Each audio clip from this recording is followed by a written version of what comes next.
জাতীয় অর্থোপেডিক হাসপাতাল ও পুনর্বাসন প্রতিষ্ঠান নিটোরে ভূমিকম্পে আহত প্রায় শতাধিক। চিকিৎসা নিয়েছে, ভর্তি রয়েছেন ২০ জন। এদিকে ভূমিকম্পে হাসপাতালের বিভিন্ন স্থানে ফাটল ধরায় শঙ্কিত রোগী ও স্বজনরা। আরিফিন শাওনের রিপোর্ট।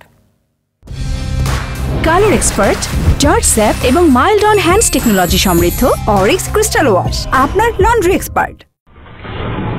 সকাল ১০টা বেজে ৩৮ মিনিট হঠাৎ কম্পন অনুভব করেন রাজধানী সহ দেশের বিভিন্ন শহর। আতঙ্কিত হয়ে বাসাবাড়ি থেকে নেমে আসেন অনেকে। এ সময় আতঙ্কিত হয়ে নামার সময় আহত হয়েছে অনেকেই। ভূমিকম্পের পর থেকে আহত অনেকেই আসেন পঙ্গু হাসপাতালে। ঘুমের চোখে নাম দেখে পাটা মচকায় গেছে, হাঁটুতে এই যে ফুলে গেছে, দেখেন না এটা চিপা, এটা ফুলে গেছে।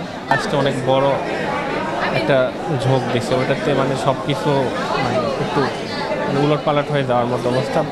আর আমরা তো সবাই তাড়াহুড়া করে নামার সময় আমাদের যে ব্যবস্থা থাকার কথা, ডাইরেক্টর মহোদয় থেকে শুরু করে আমরা ডাক্তাররা যারা ছিলাম পুরো টিম আমরা ম্যানেজ করার চেষ্টা করি। আহতদের চিকিৎসায় সর্বোচ্চ গুরুত্ব দেওয়া হচ্ছে বলে জানিয়েছেন প্রতিষ্ঠানটির পরিচালক। এই ৮৩ জনের মধ্যে বেশিরভাগই প্রাথমিক চিকিৎসা দিয়ে আমরা ছেড়ে দিয়েছি।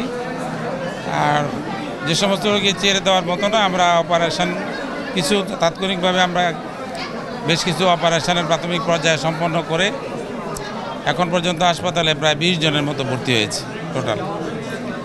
আর এখনও যারা আছে যাদেরকে আমরা হাসপাতালে চিকিৎসা দেওয়ার পর ভর্তি করেছি তাদের অবস্থা এখন পর্যন্ত স্থিতিশীল। ভবনের ফাটল নিয়ে গণপূর্তের সাথে কথা বলেছেন জানান তিনি। আরিফিন শাওন, ২১ টেলিভিশন, ঢাকা।